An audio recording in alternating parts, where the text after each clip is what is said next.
Welcome to Beyond The Scalpel. I'm one of your hosts, Dr. Elie Levine. And I'm your other host, Dr. Jody Levine. You can find out more about us at plasticsandderm.com. Pretty exciting show today. Yes, our guest today is the boxing legend, Gerry Cooney. I'm excited. I know.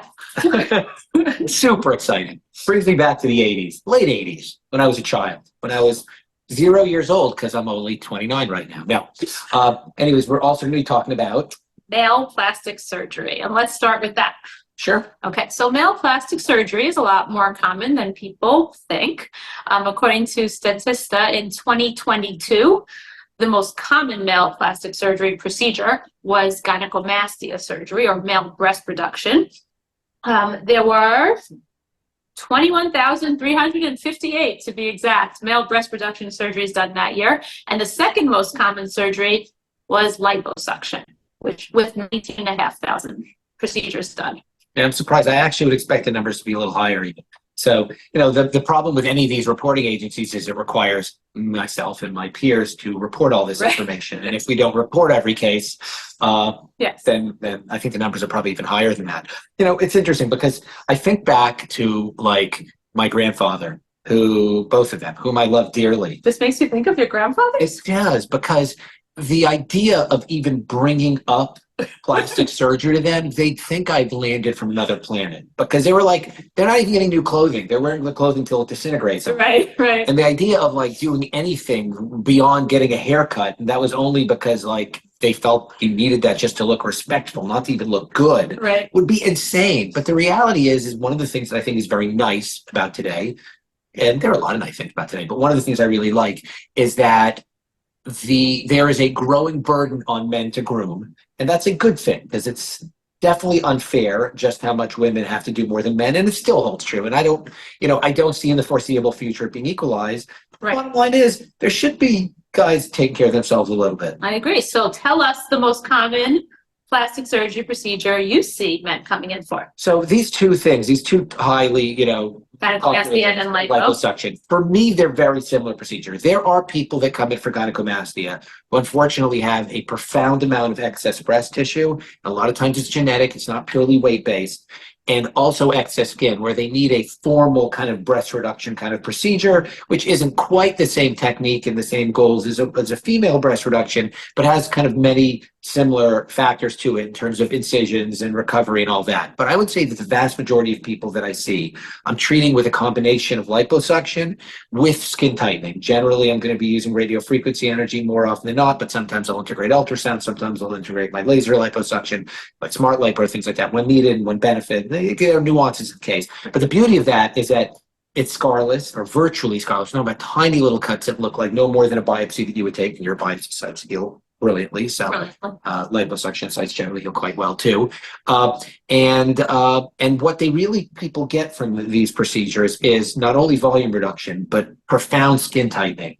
And it is a big game changer in terms of body contour. So if someone undergoes gynecomastia surgery, they may not have been able to wear form-fitting t-shirts comfortably or feel comfortable taking their shirt off at the beach, and all of a sudden they have an added confidence to do those kind of things. In addition, if you're talking about liposuction or your waistline or your love handles or something like that, again, similarly, you're going to be wearing more form-fitting clothing and a whole lot more comfortable doing it. And in and of itself, it's great. But in addition, it also jumpstarts people, because the better you feel about yourself, the more likely you are to kind of eat healthier, exercise more. And it has a profound positive impact on many people. I am surprised that gynecomastia is above liposuction, because if you were to ask me, what do my male patients seek the most procedurally? Yes, it's liposuction. Yeah, and that's what I see as well. I do a lot of both, but I'd say more. It's definitely more kind of liposuction, body contouring, and things like that. And now M-Sculpt has become popular amongst men. Yes, because it's a procedure to try to bulk up muscle. And it works. It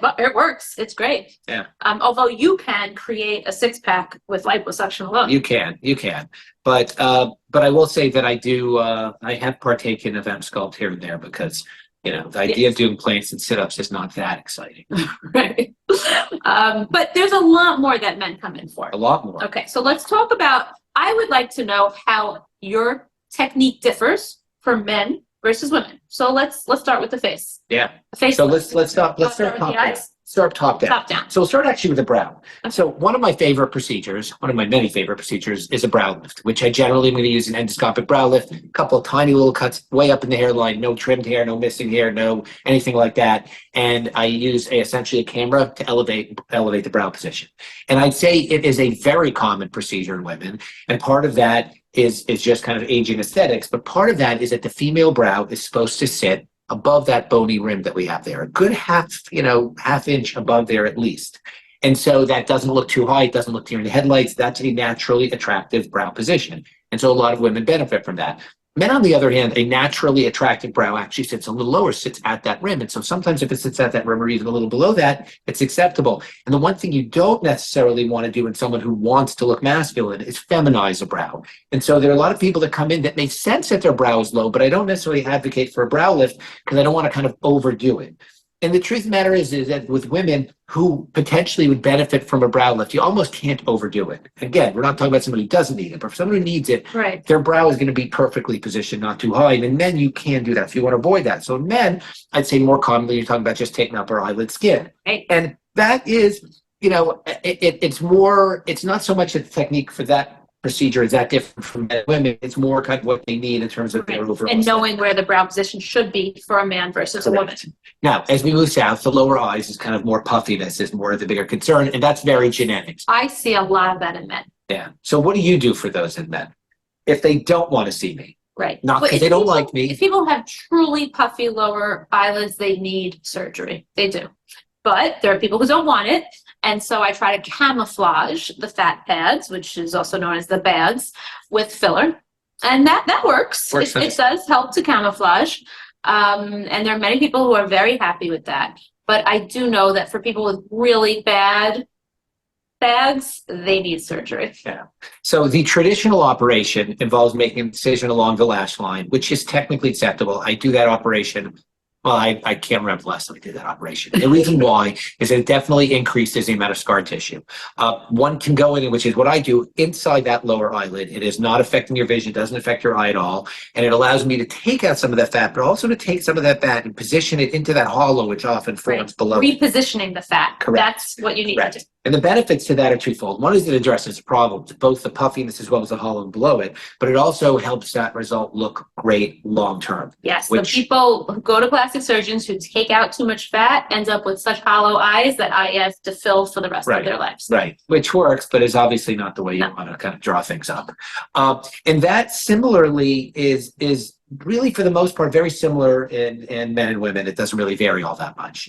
But then you start moving into kind of, the nose. I'll go The through nose, that's got to differ between men and women. Vastly different, vastly different. So like the elevation of the tip is not nearly as high in men than in women. There's an area called the super tip, which is right between the dorsum and the tip of the nose, which kind of needs to be pretty pronounced ideally in women and is not so much in men. It's quite mild. Interesting. So it's more pronounced in women. Yeah, there's more definition in the ideal female nose.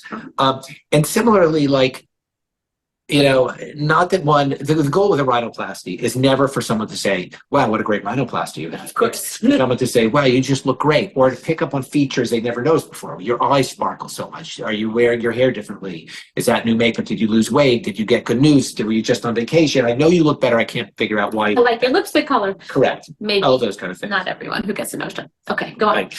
But that's funny.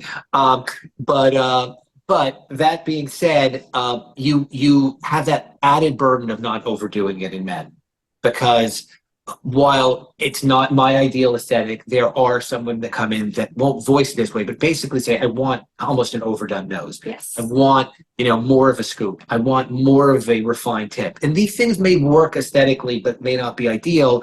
And it really is not an ideal in most men. And again, there are a handful of people that come in that want things, but for the most part, you almost want to undercorrect that nose. Yes. More than a man who wants to look masculine does not want a feminine nose. Now, when you talk about the male face to neck lift, if you really talk about an attractive, strong male face, they have a pretty well-pronounced jawline. They have a well-defined kind of neck and jawline. They don't necessarily have the highest cheekbones. And so we are repositioning oftentimes the upper cheek area. but really the focus is on more along this area here. So a male's facelift focuses more on the jawline than it does the upper face. So you may tighten the neck beautifully, you may define that jawline, but what you're also going to do sometimes is add volume along there, which can be done with implants or fat transfer. You may be more likely to put a chin implant in that just kind of makes the jaw look a little more masculine. Okay, however, I do see a lot of men as they get older, they lose volume in the cheeks, almost more than females do. And there is that puffiness that forms at the nasolabial fold, and you want to lift the cheeks, don't you? So I'm doing, yes, maybe not quite as dramatically as you will in some women, but it's definitely being done. And it's kind of one of the kind of hallmarks of my Levine lift is that I'm integrating fat transfer in combination with it, because the benefits to that is that, to your point, you're 100% right. It's not always about how much skin laxity there is. There's also just that idea of loss of volume. Yes, and especially if someone's fit and takes care of themselves, they're really drawn, and that makes you look older than you want to be. And sometimes it's not about the lift, it's about volumizing the right amount. But again, it's not a matter of overdoing it, and not necessarily overdoing it too high up on that cheekbone. Right. One of the things you want to do. Now, when I do filler on a man versus a woman, I do it differently. I place the filler, I extend the jawline longer in a man, whereas in a female, I round it, I curve it up, and I bring my filler upward. So is there a difference in the vector on how you tighten the face in a man? Yes, because the whole idea is you're really just trying to focus on that jawline more than anything else. And so the vector is a little less, I'd say, vertical. So it's not so much that the female facelift is in this direction, the male one is posteriorly. There's always a nuance of both up and back to both. Right. But it differs a little bit. Correct. Got it. Yeah. And to your point, like, whenever I'm doing, and I kind of integrate these terms interchangeably, facelift, neck lift, because I feel like many people have kind of an element of a little bit of all of that. That being said, if you really want to break it down, there's the idea of the mid facelift, which is really kind of working more kind of towards the center part of the face when lifting. And that is much more of a vertical kind of pull to it. And then there's kind of the facelift, and then there's kind of the neck lift component. And so that mid facelift, while it has a role in the male facelift, has less of a role, I'd say, than in many women. Okay, that makes a lot of sense. Sure does. I think we've completed the head. We didn't talk about hair transplant, but we'll wait for another time. Yeah, another time. That's a good, but we'll talk about it. Okay, fine. Because it affects men more than women, but it does affect women too. Yeah, both. And I imagine the technique is pretty similar, except you just put the hairs in different places based on what the ideal hairline is. Correct. Okay. Body, we spoke about gynecomastia. Liposuction in a man, has it differ than in a woman? Great question. So when it comes to like the belly, the abdomen, quite similar. The whole idea is everyone wants a flat belly. And if they have the kind of anatomy where they can benefit from some sort of chiseling and contouring, that's going to be brought into play too. Not necessarily what everyone has kind of anatomically.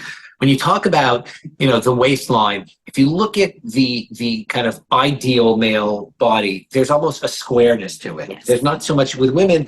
The whole idea oftentimes is curves. If I were to kind of oversimplify, we could talk about another time. If you're talking about the kind of ideal female body, you could either describe it more as kind of curvy or more athletic, and both of which work. And a lot of times it's genetically who you are, but you can kind of contour to that. But often we're really trying to kind of create curves, Right. Narrow waist, On women. wide, slightly, movement towards the hip area, and just kind of more of that hourglass. And it sounds cliche, but there's a lot of truth to it. And male, it's kind of more kind of straight. So they don't want the more love handles. athletic. It's more athletic. They don't want the love handles. They don't want the belly. They want to be able to wear a form-fitting t-shirt and, jeans or shorts and not have anything kind of hanging over the top or rolling, but they don't necessarily need to have a narrowed waistline. Gotcha. And so it's really more looking at creating that effect. And it's very doable. It's just a matter of paying attention to it like anything else. Okay. Let's see, the behind. Is there any surgery you do on men behinds? I mean, they're not directly like things like, BBL, and I thought of a great term today, BBLE. But BBLs. What would define a BBLE? Well, it's BBL done by Ellie. Oh, okay. Yeah. So it happens, but it's not all that. We got to trademark that before someone else takes it. Yeah, shoot. Okay, we're gonna have to put this podcast on hold. It happens, but not that commonly. But you're bringing a good segue, because then, like if you look at a procedure like a tummy tuck, it's far more common in women than men. And the reason why is really two main things. Wait, hold on. Do you do tummy tucks in men? You can, but Why would a man need a tummy tuck? Good question. So Generally, they don't, because if you want to oversimplify, and we'll talk about tummy tucks in detail a lot more, but why do women often benefit from it? They have babies and babies, but the in addition, muscles correct, stretch out. and the skin stretches out, Right. and fascia stretches out, and all that kind of stuff stretches out. But in addition to that, women every month, for the most part, from some point in their teenage years until some point, let's say around their 40s, have a period, and their body swells more, and they get distended, and all that kind of, from a micro macro standpoint, it kind of stretches things out too. Men don't have that kind of thing. So, but on the flip side, there is a growing number of men who've lost a significant amount of weight. And if you lose a lot of weight, you may be a candidate for a tummy tuck. Not that common, but it happens. But you also can lose weight in your butt. And it's not necessarily that they want to look like, Nicki Minaj, Right. but they may want to have a not flat butt. And that's where kind of fat transfer can come into play. Not as common, Okay. but is not a non-player in male body contour. Fine. But getting back to the male tummy tuck. Yeah. Does it involve any muscle work or is it just skin work? So if someone has lost a profound amount of weight, it does involve plication, tightening. It does. Yeah, they do develop diastasis, not nearly as pronounced because when one weighs a lot more, so I'm going to an extreme here. If someone went from weighing 400 pounds to 150 pounds, they've lost 250 pounds. Some of that weight that they've lost is what we call visceral fat or intestinal fat, which is fat sitting inside your belly, inside your muscle, with all your intestines. Under your muscle. Correct. And that's pushing out on that layer and stretching out that layer. So fat can stretch out the muscle. Correct. Because it's based on where it's located. That layer that holds the muscle, stretching it all out. And then if That you makes lose that weight, it contracts, but not nearly as much as one would Wow. like. And there are people that kind of benefit from it. Okay. That is very interesting. Yes. I just learned something. Thank you. Oh, good. Okay. Circle. Educate even yourself. Here we go.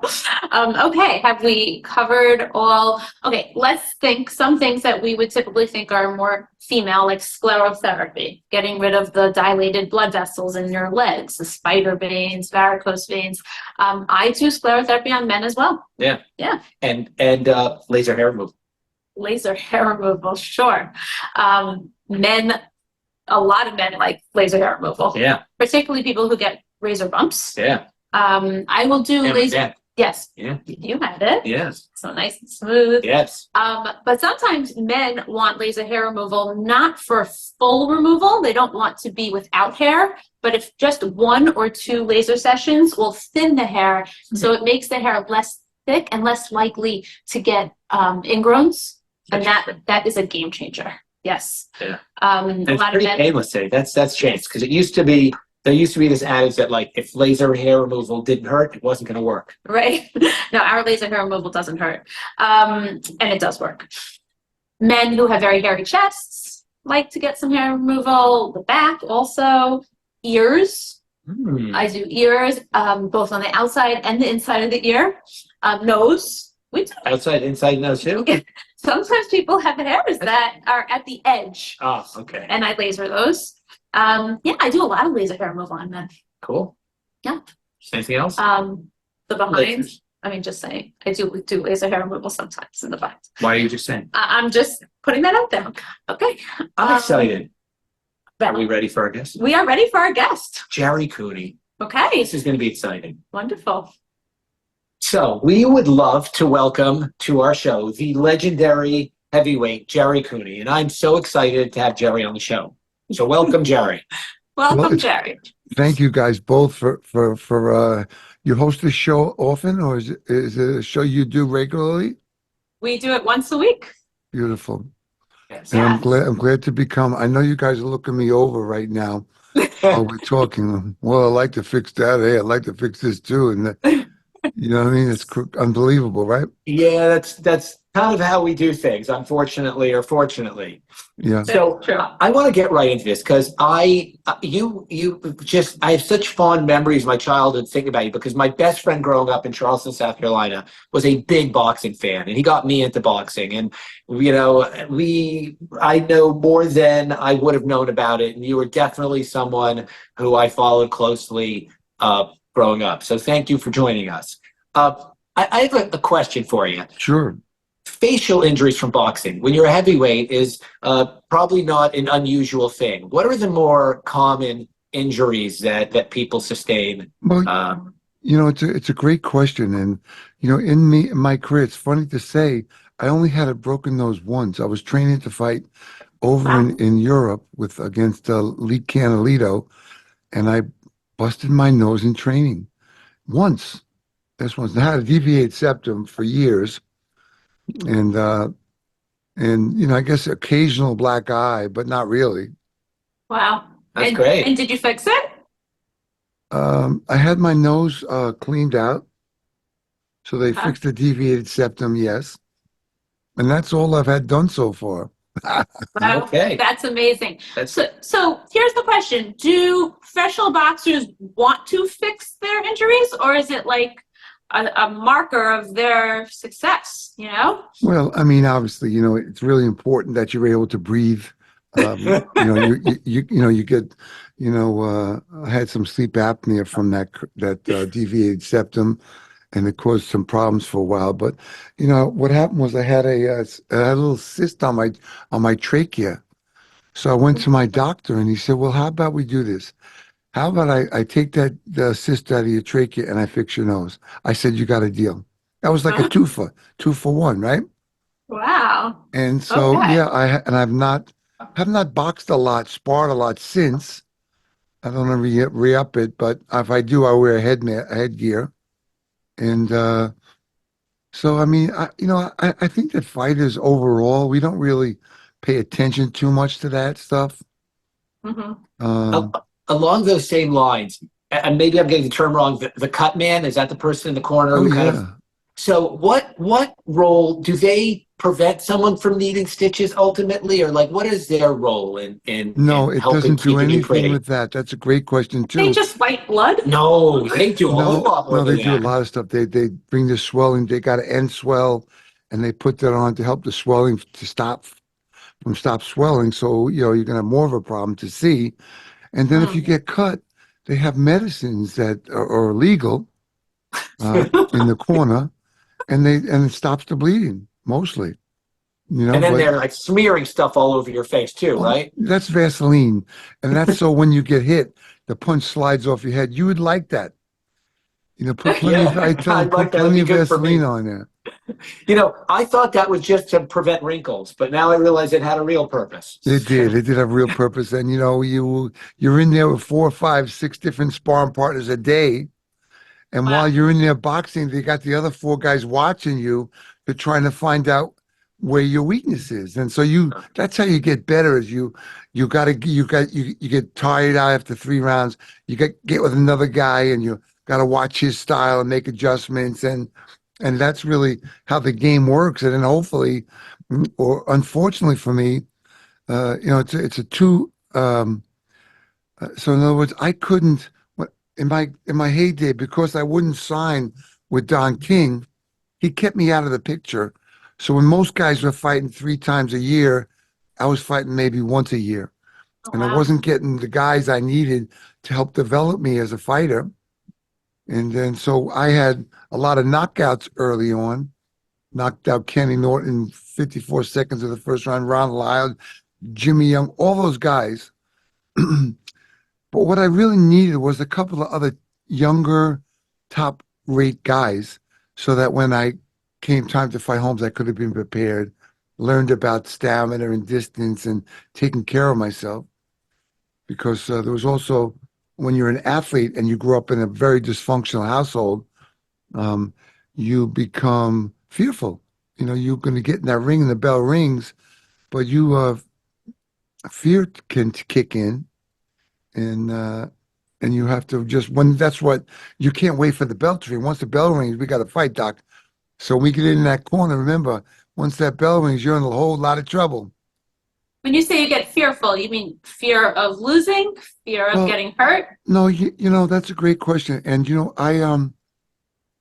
so I grew up with a lot of negativity. You're not going to make it. You can't do it, and it was a way that the older people learned to survive. Right? Yes. Back in those days, the depression and all those things. So that was passed down to me. Unfortunately, my father never got any understanding of that. He was a drinker, and so I left the house at 17, and I had to find my own way. And Wow. you don't have a lot of self-esteem, you don't have a lot of confidence, and you're just trying to figure out is going to help me the best. And fortunately for me, it was the Olympic year. I was supposed to go to the finals of the Olympic trials, but I didn't go because I didn't really believe in myself, which I really regret today. And so the Olympics went on, and Howard Davis was one of the great fighters in the Olympics in 1976. And these two real estate guys, Rappaport and Jones, wound up signing him. He had a $2.5 million contract from CBS. Back then, that was a big deal. Yeah. And so I got a chance. I figured, here's two guys managing this kid. I can sign with them, and they can showcase me to help me develop. But then, you move up the ladder, and it's a business. It's not like, it's same as, it's all fun and good. You look good and everything, but at the end of the day, it's a business. And so they manipulate you, and they try and make the most money they can. And so, but as it turned out, I lost to Larry Holmes. I got stopped in the 13th round, but, I kept my brains, unless you talk to my wife. And I have a great life. I have a great 3 kids, and I travel. Tomorrow I'm going to Chicago. Then I go to Canada, and I make all these appearances at boxing shows and autograph signings and events. And I love the people. I love the atmosphere. I love being Gerry Cooney, even though it was 40 years ago. I get to go play Gerry Cooney. And then I come home and I see the garbage bag outside the back door for me to put in the garbage pail. And so, but it's a great life. I've been so blessed. I save my money.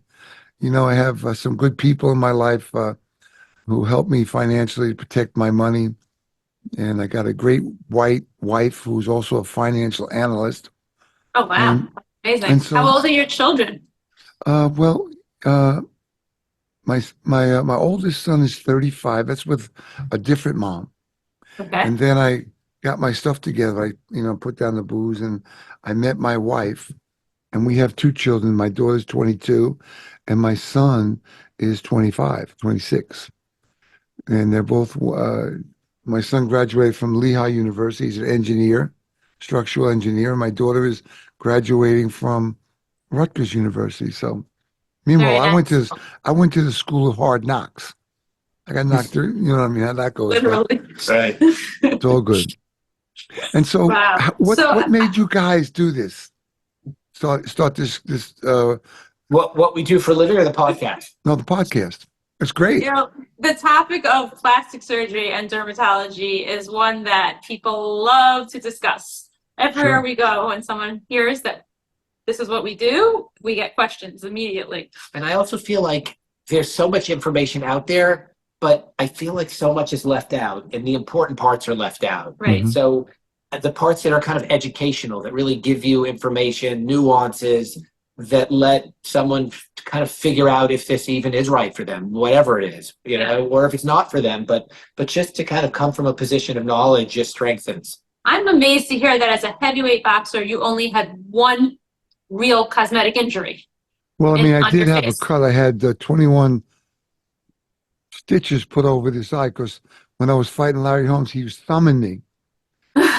I mean, obviously he's a professional, but he's a great guy. We're good friends today. And I remember having this. It was I think a Saturday night, and the fight's over, and I got to go to the hospital. And this plastic surgeon left a party to come and work on me, and all I could smell was the alcohol on his breath. I was thinking that. Am I in the right place here? You know what I mean? Right, he sewed up the wrong eye first, but There you after that, go. he got his act together. There But go, what? Just needing sutures, that's no big deal. Like no facial bones broken. That's really just miraculous. nothing broken. I just got my feelings hurt a couple of times, but life is good, and I'm But excited. I would imagine most boxers do have real injuries. Oh yeah. Yeah. Well, Right? the majority of fighters do struggle, and they get hurt.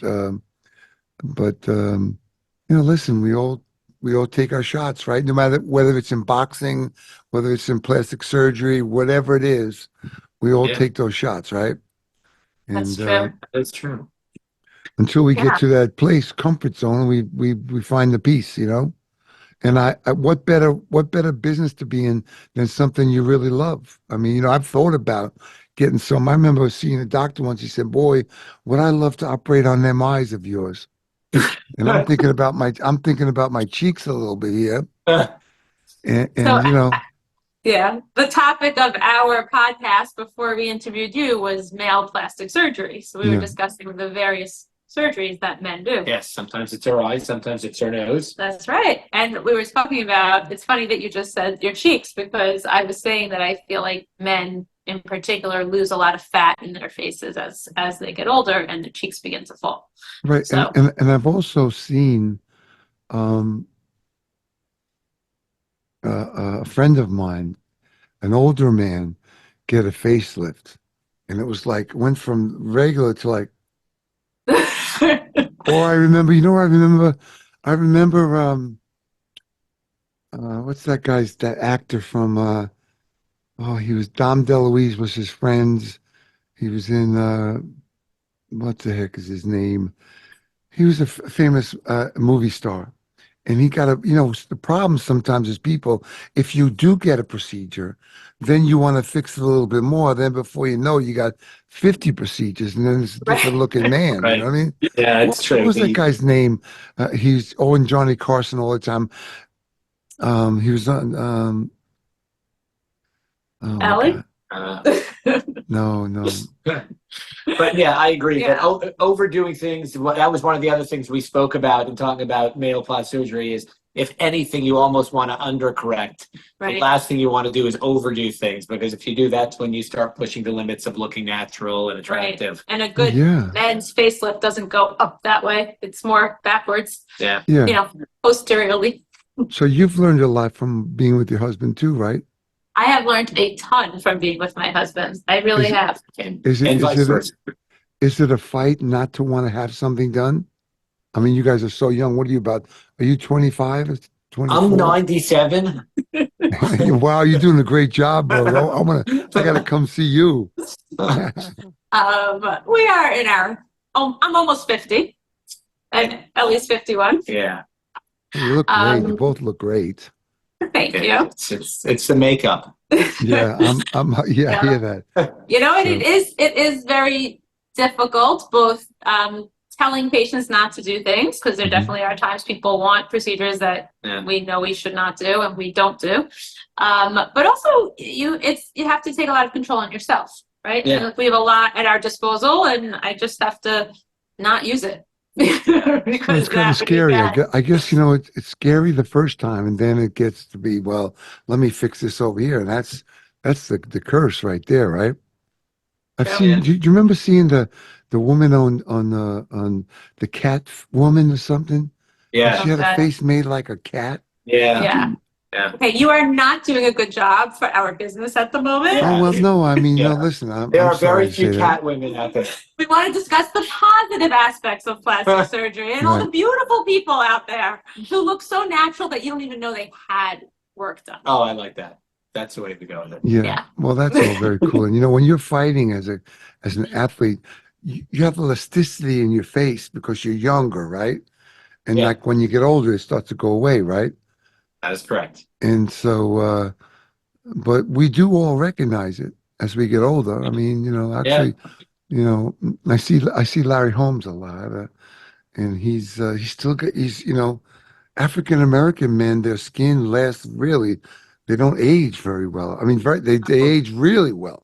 They Thicker age skin. phenomenally. Also, sun protection, just natural sun protection, Right. helps a lot because Right. the sun ages us all.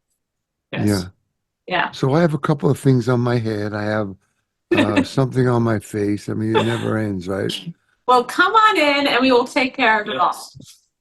Okay, And, well, you guys gotta let us know because I would love to come in and say hello, and We are- maybe Love to be in On the person. Upper East Side of Manhattan, 84th and Madison. Come visit Okay. us. good. Well, I will. And we'll take you to dinner. There you go. Okay, that sounds Sounds great. like a- All right. Thank you so Thank- much for joining us today. yes, thank you. And Nice to be on with you guys. You made my husband very happy. you did. Well, listen, we'll go a couple rounds. How's that, bro? I better get After- my running shoes on. After I have the procedure, of course. Oh, Okay, that's Yeah. better. Perfect. I love you guys. Thank you. We'll see you soon, Take right? care. Thank you.